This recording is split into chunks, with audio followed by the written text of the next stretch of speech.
Welcome to Ladies Kickin Ass, the no BS podcast for fierce, unstoppable women in the service industry. We're here to talk bold moves, big wins, and real talk on what it takes to build a life and a business you love. Let's get fired up. Hey there, badasses. Welcome back to the podcast. Today, we're going to talk about something that no one is screaming loud enough about, and that is that the hustle culture is a damn lie. You don't have to go into self-destruction mode to build a really, really successful business. So today we're going to talk about the 4 big lies of the hustle culture that you hear all over fucking Instagram. It drives me crazy. Like everything is like, oh, you got to have a big jet and you got to have this and you got to do this and you got to do this, or else you can't be a successful entrepreneur. Most of the people that are making that content don't own that jet. They rent the hangar where the jet is hanging out at. So we have to start paying attention to what is real and what feels authentically good to us instead of what everybody keeps telling us we need to do. Gone are the old school mentality of I've got to be the first one there and the last one to leave, and I've got to do all of these things and I got to be everything to everybody. What we need to do is get some better things in place so that you can continue to have a life and a successful business at the same time. 4 big lies that I want to touch on that I was just scrolling through social media and I saw these and I was like, oh my God, we have to talk about this stuff, because this is the stuff that people build quotes around and posts around and videos around, and they make you feel like shit because you're not doing all of these things too. And one of the biggest ones that I kept seeing on feeds, I got down a rabbit hole. I'll tell you what, girl, it was not good. But one of the biggest ones was that sleep is for weak people, or I'll sleep when I'm dead, or I'll sleep when I have $1 million in the bank. And it's bullshit. You know that we are working on the ability to be able to build an incredible business this year without sacrificing our health, our relationships, our sleep, or our financial impact to our families. We're going to start doing things that feel good and authentic to us. You know, it's all about really progression, not perfection, and there is no speed limit to what you're supposed to be doing this at. Some people grow at a very slow pace, and that's the pace that's great for them. Some people skyrocket, and they can do that, and that's great. But I also understand a lot of you are working moms. Some of you may be single working moms. I know how that feels. I did it for years. And you cannot grind yourself into a hole. And even if you do for a long time, that shit comes back and bites you in the ass later, because then you start feeling what all of that grinding did to your body for so very long. So if you're in that mode right now, I'm with you 1000%. It's really effing hard to get out of it without feeling guilty as hell that you're not letting your business down, or that you're letting your family down by being there at your business. But you know what? We're going to change some of that today. And I'm talking to myself in this camera as much as I'm talking to you. So if I get a little passionate about this today, or even a little bit emotional, because I can feel that coming on, it's because it's resonating so deeply with me, because I'm really trying to do this year. I'm doing it with you in 2025. I'd love for you to join me. So let's talk about that. Let's talk about how people say, you know, you can sleep later, or I know there's like, you know, you divide your day into 3 days and then you can get all this stuff done. But when they're talking about it, I'm going to just be really honest and candid with you. Almost everything that I saw with this was like a single man talking about this. Because I don't know about you working mamas, but I get up in the morning and the first 2 hours of my morning is getting children out of bed, fed, and onto to school. And I know that can take some of you a couple of hours in the morning. I know it does for me. You know what is actually really crazy? There's just different points and times in our lives, and there's different seasons and reasons that we have to do things. Right now, I have 5 kids at my house, as you all know, and they go to 5 different schools.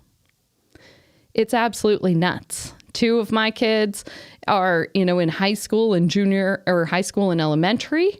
And then my husband's 3 kids are in elementary, junior high, and high school, but they go to a different school district.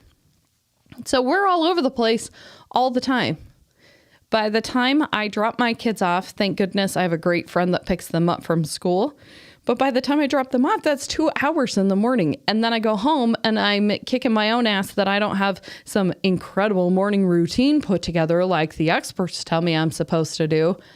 At that point, I'm like grappling to get to work on time or when I feel like I should be at work. So give yourself some grace. Okay, we're going to give ourselves some grace. We're going to allow ourselves to take some sleep at nighttime. And if it's a night that you brought home 4 bags of work to do, like I stupidly do very often, and I never touch it, leave it alone. Leave it on the kitchen table. If you need to take a rest because you're not feeling well, trust me, you keep trying to grind that out, you're going to feel like shit worse 2 weeks from now because you didn't take a day to help yourself. So we're going to get some sleep, mamas. We're going to plan on working on that this year. Nobody that's super successful says, I did it all because I couldn't sleep. Like, that just makes people sick, unless you're Elon Musk, and he's just a freak of nature, and we all know that. The other big lie that I saw on social media was I have to do everything myself. These are like the solopreneurs that are like, I don't farm it out, I do it all myself, or they make you believe that they do. You can continue to stay solo if you would like to, if that's your speed, but you're not going to grow like you would if you have a team. And if you are on the trajectory of growth and that's what you want to see happen, you have to do one of 2 things. You have to, actually 3 things. You have to learn to hire and delegate to someone on your team some of the responsibilities you're trying to do. I'm sorry, I've been there, done that. I can't be the CFO, the CEO, the COO, the CMO, or what other CO I'm supposed to be and do all 5 of those jobs. Well, it's impossible. Unless you have a smaller company, like when you very first start out. But if you're growing, you are hurting yourself by not investing in some help and taking some of that off your plate. I heard this saying years ago. I had a sign made for this in my office for years, and it was, just because you can doesn't mean you should. If you are somebody that has a hard time asking for help, I'm raising my hand here because I'm guilty as all get out of this.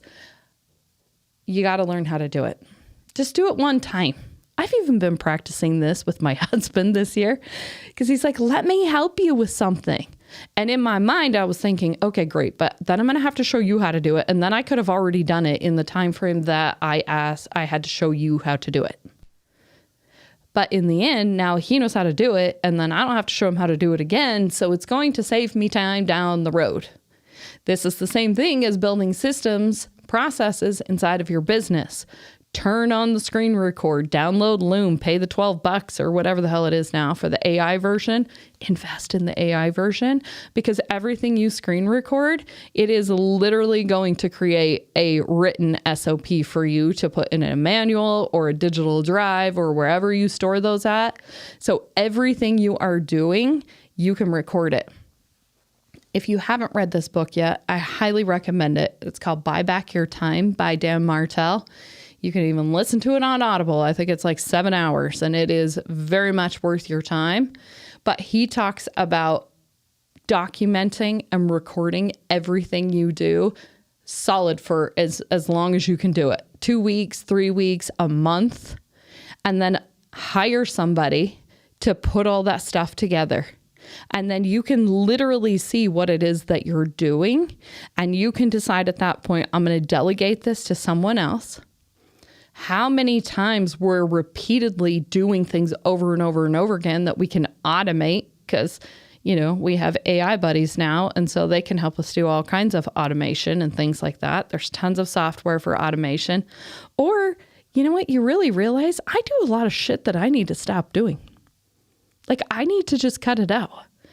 Sometimes you're doing stuff that you've just been doing for so long in your business. You're like, I just have to do it. And then one day you're like, but this is dumb. Why am I doing this? And you quit doing it. And you realize like for the last 5 years that process didn't matter anyways. It's enlightening, but it's helpful. And it's going to give you some of your time back. The premise of Dan's book too talks about if you have the ability to be able to hire out things, even in your personal life, do it. Can you hire somebody to come clean your house on Friday so that you don't have to do it all weekend? Can you hire them every other Friday or maybe just once a month to do all that dirty crap that none of us want to do anyways? Are you going out of town? Or maybe you've been out of town and you can send your laundry away to a laundry service and you don't have to spend all weekend doing 7 people's laundry. It's worth the $200 sometimes to do that. Think about what it costs you to do some things and then how much you're willing to pay for that to get your time back. My time is worth more than $200 that I'm going to spend having somebody do my 10 loads of laundry than it is because I can be creating something else or I can be spending that time with my family. I know I was getting to a point after I married my husband that came with 3 kiddos too, that it was more work to go away for the weekend than it was to just stay and get all my tasks done. So I didn't schedule the fun weekends away to Sholo. I didn't schedule the fun trips somewhere just for the weekend because I dreaded having to come back to do all of the house chores that I would miss on the weekends if we were away. I don't hire out everything now. But if I have the financial means to be able to do that just a little bit, just one little thing, even hiring the neighbor kid to come cut your grass or help pull weeds or do something. There was a really great analogy that I heard. I think it was, maybe analogy is not the right word for it, but a conversation that Dean Graziosi was talking about. And he was saying that he had finally made it when he felt like he could have somebody come cut his grass. And then his dad came to the house and was like, how dare you, a man should take care of his own lawn. But he had that perspective shift at that time. Like, I'm supporting another man's business by allowing him to come out to do this, and I pay him to do it. None of us would have businesses if people didn't hire us to come do the service that they didn't want to do. So that's another way to really think about it. And I've really thought about that. My husband tried to get me to get a house cleaner for years. And I was like, no, I have great pride in taking care of my own stuff, until I hired a house cleaner, and I will never not have one again. Because of the amount of time and stress it took off of me having to do that stuff, or me yelling at my kids to do that stuff, or us not going away on vacation because of that. You don't have to do everything for yourself.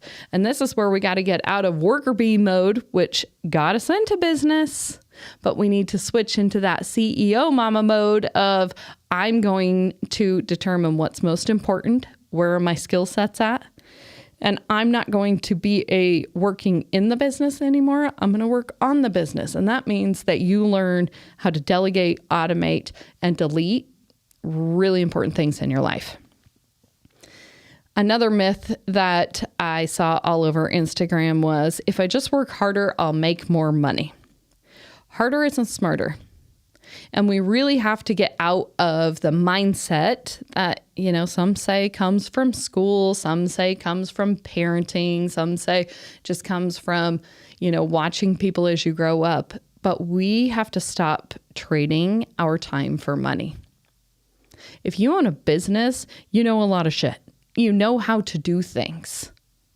You don't have to be at the office for 8 hours because your office staff is there for 8 hours.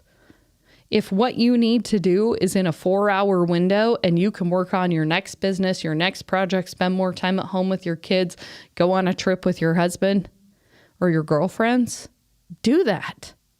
Stop feeling like you have to be there from sunup to sundown and this is how you're going to make more money just because you're present at the place. This is why you have a team. It also doesn't mean that you have to just grind it out like crazy. There's so many people that have beautiful email funnels set up inside of their business that just feed them leads all day long in the service business. I know, because we've created them. And that doesn't mean you have to go out and knock door to door to door to door trying to find new accounts. I'm not saying that doesn't work, but it's a lot more work than it is to set up something digitally in today's world, where you go to the restaurant or a place where you want to talk to these people about providing a service, and you can't talk to the person that makes a decision in the first place. Leaving your business card behind doesn't seem to work anymore the way that it does reaching out to people through social media or through an email funnel that you've built through leads. So if you struggle with that, we definitely need to talk about that. A lot of times it's inefficiencies in our business that make us run around with our hair on fire, thinking, oh my God, I have to work so much longer. This is such a mess. Everything's a mess. If you find yourself with your hair on fire or just trying to clean up messes all the time, you need to sit down and really think about the processes that you have in your business. Do you have processes? Are they good ones? Because most of the time when you have good processes, or you have processes at all, it will put out a lot of those sparks before you end up having a fire in your hair. It can also be delegated to somebody before it's this DEFCON 5 situation that has to come to you at your desk to take care of. So be sure to go back and revisit those if you're seeing a lot of that. Plus, building these processes is what is going to allow you to scale. You cannot scale a business without having processes in place. I know at my business, that was a huge eye-opener about 2 years ago. And we were like dreading every time we had to hire a new office person because we were starting at zero to teach them again because we hadn't written down any of the processes. So we just made a ton of videos and we uploaded them through Loom and they're saved in a Google Drive. And now we have a process where they can come in and they start here and this is what they're going to learn. And it's a whole learning academy now that they can learn from. That makes hiring so much easier. It also makes hiring so much more successful because people don't come into a business that you've promised in an interview that you have your shit together, and then they come in and realize they don't have anything together. They're not sure that you've got your head on appropriately in order to be able to run that company. So we want to make sure that we're getting our processes together. We don't want to have to work harder and longer to be able to make more money in our business. What we need to do is hire the right people and have the right processes so we can duplicate those. And that is literally the definition of scaling. That also removes you from having to do any of those processes, which is really, really cool and should be the ultimate goal of every business owner. The last big lie in hustle culture I want to talk to you about is this balance is a myth. I know early in the podcast, you may have heard me say, I think balance is bullshit. And I would like to stand corrected on that a lot. I think that's taken a lot of personal development for me to be able to understand what that actually meant. Because in my head, when I said balance is bullshit, I was thinking that everything had to be 50-50 all the time. And that's not what balance means anyways. We can't look at it like it's a teeter-totter situation and it's got to be just 50-50 every single day. There's going to be weeks where your business really needs you and you're going to be spending less time at home. There's weeks where, like a lot of us have been dealing with since Christmas time, where we've had a ton of sick kids or sick spouses at home, and we've had to spend a lot more time at home than we have been able to spend at work. And that's okay. And that's what balance means. Balance means that we know that there are seasons in our life that are going to require us to show up in different ways, and that are going to require us to be in different places at different times. Balance doesn't mean that I'm at work and I'm only thinking about work and I'm not thinking about my kids or my family or all the shit I got to do when I get home. And it's also not about being at home with your family because your kiddos are sick, thinking guilty as hell that you're not at work doing the things that you said you were going to do at work today.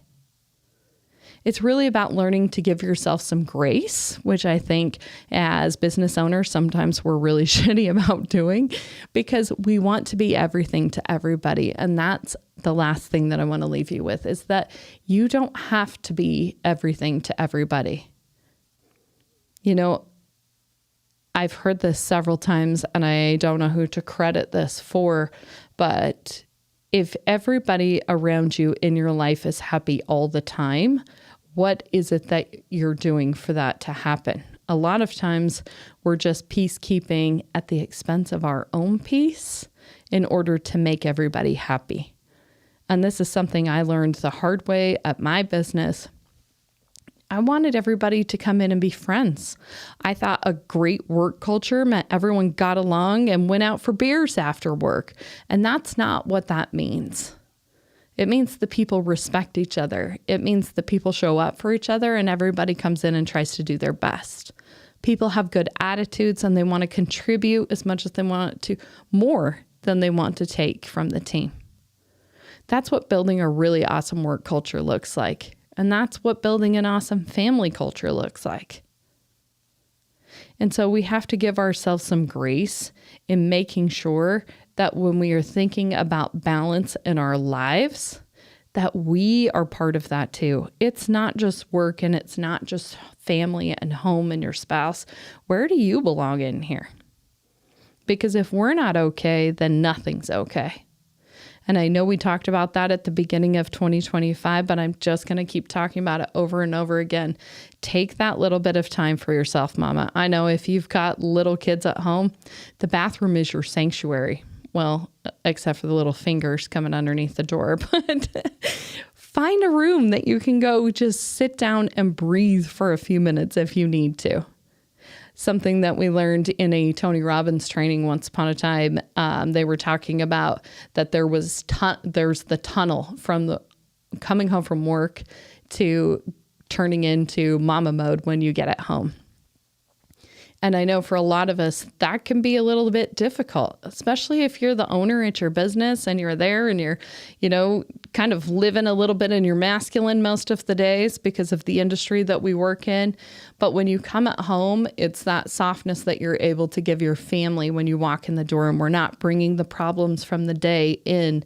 It's just really taking a moment, even if you pull in the driveway and you have to sit there for 5 minutes and just take a deep breath, debrief, write in a journal, do something so that you can just close out that day, that you don't feel like you have to go in and hustle your family now because you've been hustling at work so hard.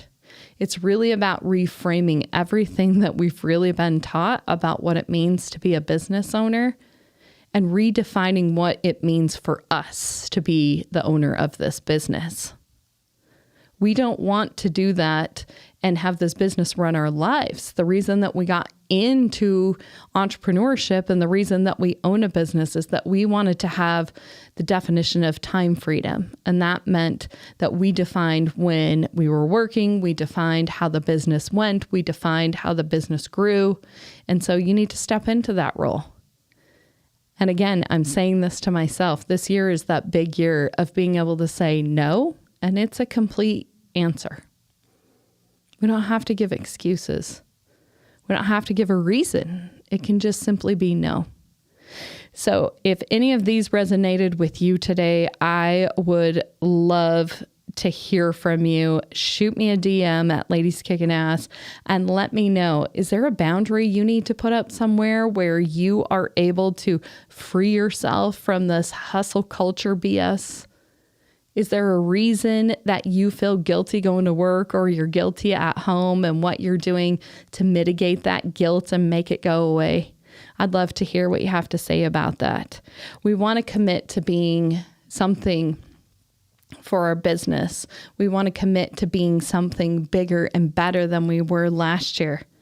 We want to surround ourselves with a beautiful community of people that can help support us. And that's what Badass Inner Circle is all about. So if you haven't checked it out lately, I invite you to do so, because in order for you to grow, my dear, you need to have a community around you that will rally and be able to help you get there. I know this one is a toughie for a lot of you, and I'm sorry if you feel like maybe you got called out a little bit with things. I want you to know that it comes from a place of love because I'm doing this for myself this year. As entrepreneurs and business owners, many times we don't have anybody to answer to because we're the boss or we're the one that's in charge. And it takes conversations like this to really say the things that nobody's talking about, but it's the literal imitation things that people put out there in the world that we get so down on ourselves about. And we're not going to do that shit anymore. This year, we're going to get together. We're going to join, and just like every other episode when we send off, we're going to go out and kick some major ass this year. So lady, I'm behind you 1,000,000%. And until next time, keep kicking some ass. That's a wrap, ladies. Now go out there, own the hell out of your dreams, and keep kicking ass. Want to keep this fire going? Connect with us on social. All the links are in the show notes. And if you're ready for a sisterhood that levels up life and business, be sure to check out Badass Inner Circle. Stay bold, stay fierce, and be unapologetically you. I'll catch you on the next episode. Let's do this.